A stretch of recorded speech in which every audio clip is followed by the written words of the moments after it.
खाल्ल्यानंतर चव विसरणार नाही अशी चमचमीत कुरकुरीत मसाला फिश फ्राय आणि रस्सा करूयात.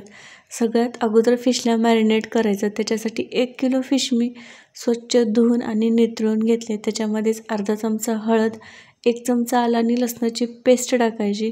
कुठल्याही प्रकारचं नॉनव्हेज बनवताना वाटण शक्यतो ताजं बनवायचं, म्हणजे याची चव आणखी जास्त छान लागते. नंतर फिशवरती मी अर्धा चमचा लाल तिखट, अर्धा चमचा चवीपुरतं मीठ टाकायचं. नंतर 2 चमचे चिंचेचा कोळ, अर्धा चमचा ओवा हातावरती चोळून याच्यामध्ये टाकायचा, म्हणजे फिशला जो उग्र वास असतो तो अजिबात येत नाही. नंतर 1 चमचा धनजिऱ्याची पावडर, अर्ध्या लिंबाचा रस आणि 1 चमचा तेल याच्यावरती टाकून घ्यायचं. तर आता हा सगळा मसाला दोन्ही बाजूनं छान फिशला लावून घ्यायचा आणि ही फिश अर्धा तास तरी मॅरिनेट करण्यासाठी ठेवून द्यायचे. वरतून थोडीशी कोथिंबीर टाकायची. फिश मॅरिनेट होत आहे तोपर्यंत आपण मस्त झणझणीत चमचमीत रस्सा करूयात. रश्श्यासाठी इथं मी थोडंसं खोबरं, 2 कांदे, लसूण, धना आणि जिरं थोड्याशा तेलावरती खमंग भाजून घेतलं आणि त्याचं मिक्सरवरती वाटण बनवून घ्यायचं. नंतर कढईमध्ये मी 2 पळी तेल टाकलं. तेल गरम झालं की याच्यावरती अर्धा चमचा आलं आणि लसणाची पेस्ट टाकून त्याला परतून घेतलं आणि नंतर आपलं हे कांदा आणि खोबऱ्याचं वाटण टाकायचं. त्यालासुद्धा छान परतून घ्यायचं. वाटण परतलं की याच्यावरतीच आता मसाले घालूयात. तर मसाल्यामध्ये मी थोडीशी हळद घातलेली आहे. वाटण सगळं भाजल्यामुळं पटकन परतलं जातं. हळद घातल्यानंतर 1 चमचा काळं तिखट, अर्धा चमचा लाल तिखट, 1 चमचा धनाजिऱ्याची पावडर टाकून वाटण आणि हे मसाले छान परतून घ्यायचे. मसाले करपू नये म्हणून याच्यावरती मी थोडंसं गरम पाणी घातलेलं आहे. गरम पाणी, मसाले आणि वाटण याला 1-2 मिनटं तरी छान तेल सुटेपर्यंत शिजवून घ्यायचं. याला मस्त तेल सुटलेलं आहे. तर आता याच्यावरतीच आपण याच्यातलीच मी थोडीशी फिश बाजूला काढून ठेवली होती. ती फिश आता या वाटणामध्ये टाकून घ्यायची आणि याला छान मिक्स करून घ्यायचं.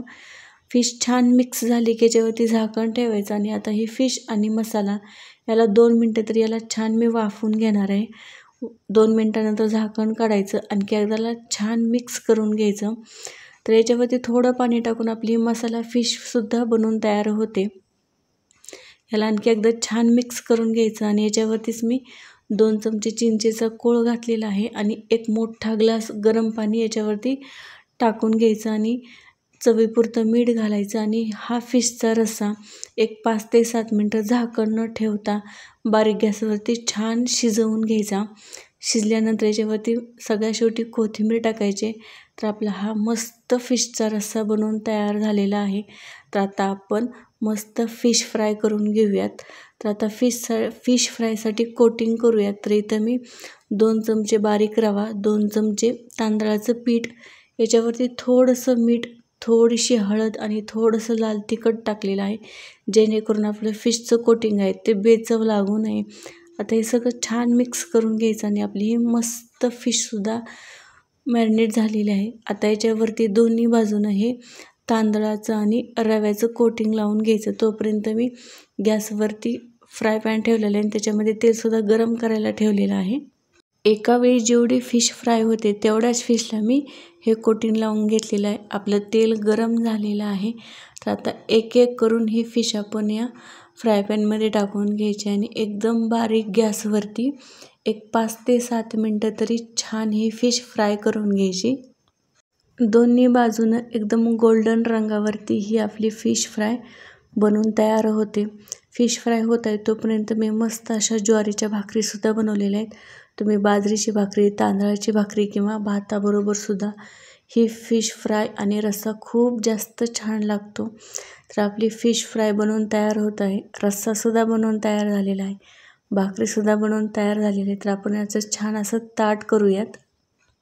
एका प्लेटमध्ये हा आपला मस्त झणझणीत चमचमीत रस्सा, ही मस्त कुरकुरीत आपली फिश फ्राय, कांदा, लिंबू आणि मस्त ज्वारीची भाकरी. तर या फिश फ्रायसाठी आणि रस्स्यासाठी मी कुठल्याही फिश मसाला न वापरता एकदम साध्या आणि सोप्या पद्धतीनं हा फिश फ्रायचा रस्सा आणि फिश फ्राय बनवलेली आहे. फिश फ्रायसाठी आणि रश्श्यासाठी तेल, ओवा आणि लसणाचं प्रमाण थोडंसं जास्त घ्यायचं, म्हणजे फिशला अजिबात उग्र वास येत नाही. तर आपला हा मस्त एकदम सोप्या पद्धतीनं रस्सा आणि फ्राय बनवून तयार झालेला आहे. तर व्हिडिओला एक लाईक आणि चॅनल एकदा नक्की सबस्क्राईब आणि कमेंट.